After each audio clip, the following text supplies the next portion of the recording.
Hello दोस्तों, मेरा नाम है सुमित गुप्ता और आप देख रहे हैं लेटेस्ट न्यूज़ में आपका स्वागत है। यदि हमारा वीडियो आपको अच्छा लगे तो लाइक कमेंट और शेयर जरूर करें। फ्रेंड्स देखिए, जैसा कि ऊपर लिखा है, पूर्वी लद्दाख में सोमवार देर रात हुआ खूनी संघर्ष। गोली नहीं चली, पत्थर डंडों से भी हुई भिड़ंत। गलवा घाटी में हिंसक झड़प, कर्नल समेत 20 जवान शहीद, चीन के 43 सैनिक हताहत।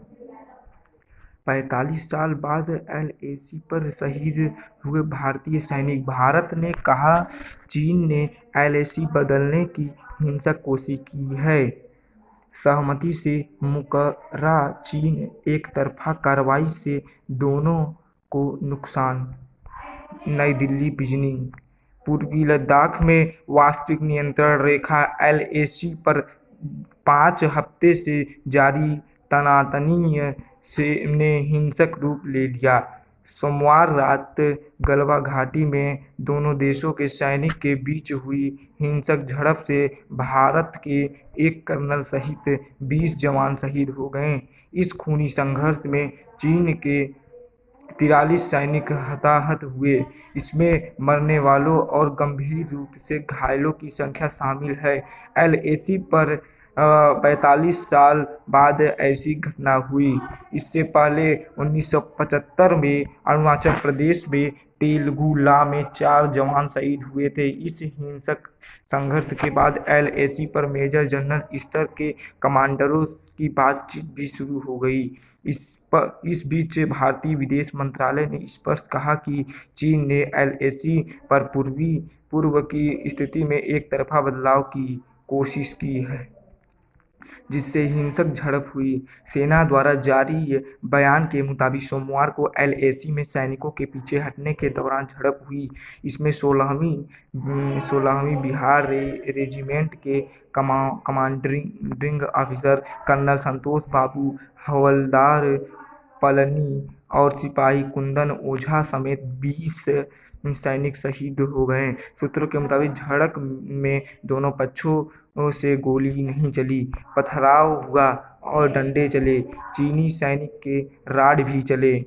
भारतीय विदेश मंत्रालय के प्रवक्ता अनुराग श्रीवास्तव ने कहा कि भारत और चीन सैन्य और राजनीतिक स्तर पर विभिन्न माध्यमों से तनाव कम करने के लिए बात कर रहे हैं। हम मान कर चल रहे थे, मामले का समाधान शांतिपूर्ण तरीके से निकल जाएगा। हालांकि चीन वास्तविक रेखा एलएसी पर बनी सहमति से मुकर गया। इससे दोनों को नुकसान हुआ। रक्षा मंत्री ने 2 बार की बैठक, पीएम को दी जानकारी।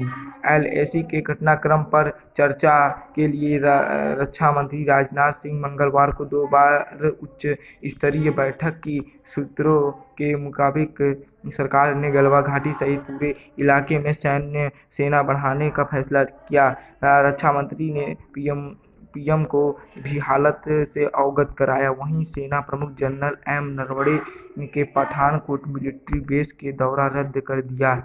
ब्यूरो। ड्रैगन की चाल संपादित। ड्रैगन का दुशासन पेज 11 पर है, जो कि हम आगे पढ़ते हैं न्यूज को। फ्रेंड्स देखिए, अब आगे हम न्यूज पढ़ते हैं। देखिए, ये जो है दौलत बेग ओडी एलएसी, ये रेड वाली जो है एलएसी, यह जो है वास्तविक नियंत्रण रेखा है एलएसी, और ये गलवा घाटी है और ये एलएसी की रेखा जा रही है। पेंगोक्स दुर्बा क्या है, हेमिस्मेस्ट्रे और लेह या है लेह, लद्दाख में जो पड़ता है लेह। डीएसडीवी ओ सड़क 323 किमी, गलवा फ्लैश पॉइंट पीपी 14। तो अब फ्रेंड्स हम आगे पढ़ते हैं। 5 मई से चल रहा एलएसी पर विवाद। भारत चीन के बीच पूर्वी लद्दाख में 5 मई से तनाव चल रहा है। चीन की ओर से एलएसी पर बड़ी संख्या में सैनिकों की तैनाती के बाद भारत ने भी पूरी एलएसी पर सैनिक और युद्धक साजो सामान बढ़ा लिए। हालांकि दोनों ओर से विवाद सुलझाने के लिए सैन्य और कूटनीतिक स्तर पर बातचीत भी जारी है। भारत स्पष्ट कर चुका है, एलएसी पर पहले की स्थिति बहाल होने तक तनाव खत्म नहीं होगा।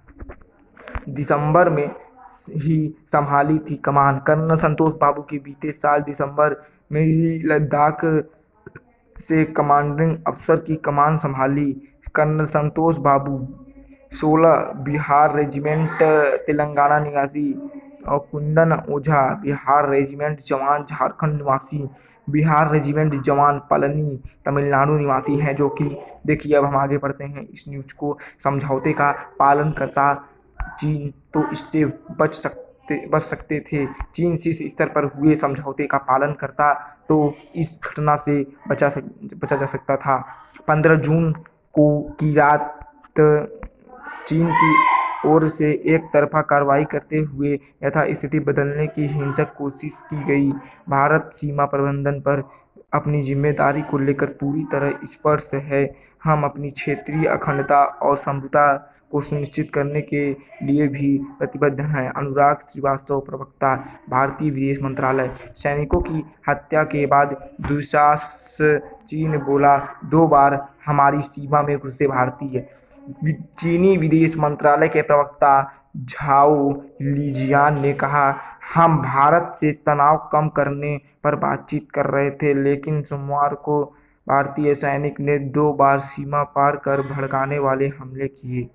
हमने इस बारे में भारत की समझ आपत्ति भी दर्ज कराई। उन्होंने कहा, भारत को दोनों देशों के बीच बनी सहमति के मुताबिक सैनिकों को संयमित रखने की हिदायत देनी चाहिए। हमारे सैनिक भी हताहत हुए। चीन के सरकारी मीडिया ग्लोबल टाइम्स के प्रधान संपादक हू जिनजिन ने ट्वीट किया, इस झड़प में चीन पक्ष को भी नुकसान हुआ है। ग्लोबल टाइम्स की रिपोर्टर वांग वेन ने ट्वीट किया था कि झड़प में चीन के 5 जवान मारे गए और 11 घायल हुए। हालांकि बाद में उन्होंने ट्वीट डिलीट कर दिया।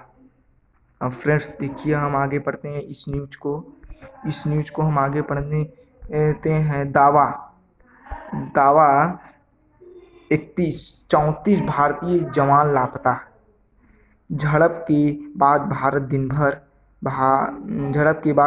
भर भारत की चुप्पी के बीच ब्रिटिश अखबार द टेलीग्राफ ने दावा किया कि भिड़ंत के बाद भारत के 34 जवान लापता हैं।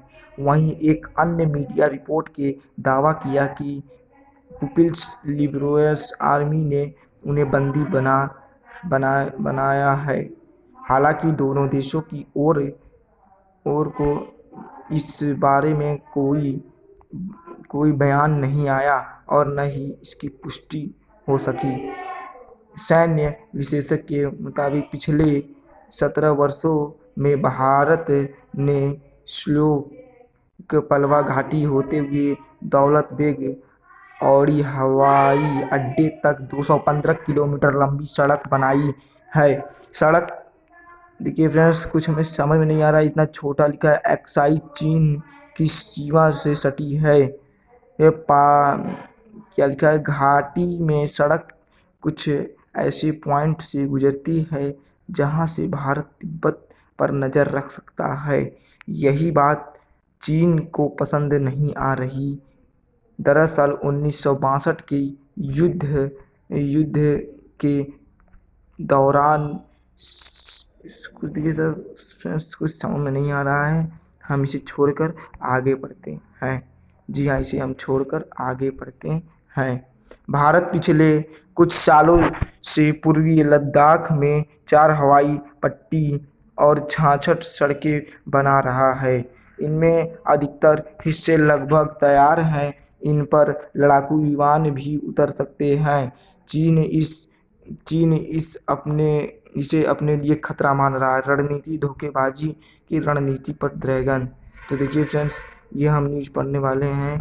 देखिए, चीन यह अच्छे से समझ ले कि भारत अब 1962 वाला भारत नहीं है। हम आज चीन की आंखें में आंखें डालकर देखने में सक्षम है। सोचना चीन को है, जहां तक जंग के आदेश की बात है तो यह निर्णय सरकार को लेना होगा। चीन का इतना आक्रामक रुख काफ़ी सालों के बाद देखने को मिला है। चीन की ओर से दिए गए बयानों पर भरोसा नहीं कर सकते हैं। इस मामले के बाद यह स्पष्ट हो गया कि वह रणनीतिक धोखेबाजी की अपनी नीति पर ही चल रहा है। स्थिति चुनौतीपूर्ण है। ऐसे में कोई भी कार्रवाई बहुत सोच कर विचार कर की जाती है। देखिए फ्रेंड्स, ये हो गया इतना। हम इस न्यूज़ को बता चुके हैं। अब अगली न्यूज़ को बताने के लिए तैयार हैं। जी हाँ दोस्तों, अगला न्यूज़ यही है, कोरोना चेन भी तोड़ेंगे, रोजगार भी देंगे योगी। लखनऊ से प्रकाशित हुई यह न्यूज। देखिए फ्रेंड्स, आगे हम पढ़ते हैं। मुख्यमंत्री योगी आदित्यनाथ ने कहा कि प्रदेश सरकार वर्तमान में कोरोना संक्रमण की चेन तोड़ने और प्रवासी व निवासी दोनों ही श्रमिकों व कामगारों को रोजगार देने की दोहरी चुनौती का सामना कर रही है। इस चुनौती से पूरी तैयारी के साथ रणनीति पूर्वक निपट रहे हैं और इसे एक अवसर के रूप में लिया है। सरकार प्रवासी के साथ स्थायी रूप से यहाँ रहने वाले निवासी कामगारों को रोजगार उपलब्ध कराएगी। मुख्यमंत्री योगी आदित्यनाथ मंगलवार को अमर उजाला द्वारा आयोजित कोरोना काल और आर्थिक चुनौती विशेषज्ञ संवाद को संबोधित कर रहे थे। उन्होंने प्रदेश भर में उद्यमी के सवालों के जवाब भी दिए। उद्यमी के सुझाव और मांगों पर सीएम ने दिखाया सकारात्मक रूप। पेज 9 पर अमर उजाला संवाद। ठीक है दोस्तों, यह न्यूज यहाँ पर खत्म हुआ। यदि आपको यह वीडियो अच्छा लगे तो लाइक, कमेंट और शेयर जरूर करिए। मिलते हैं अगले न्यूज के लिए। वीडियो देखने धन्यवाद दोस्तों। हाँ दोस्तों, एक और बात आपसे करनी है फ्रेंड्स, वीडियो को ज़रूर लाइक करें फ्रेंड्स और सब्सक्राइब करके रखिए ताकि हमारा मोटिवेशन बिगड़े न। हम अपने काम को करते रहे, लगातार हमारा मोटिवेशन बना रहे। फ्रेंड्स ज़रूर लाइक करिए। वीडियो देखने के लिए धन्यवाद।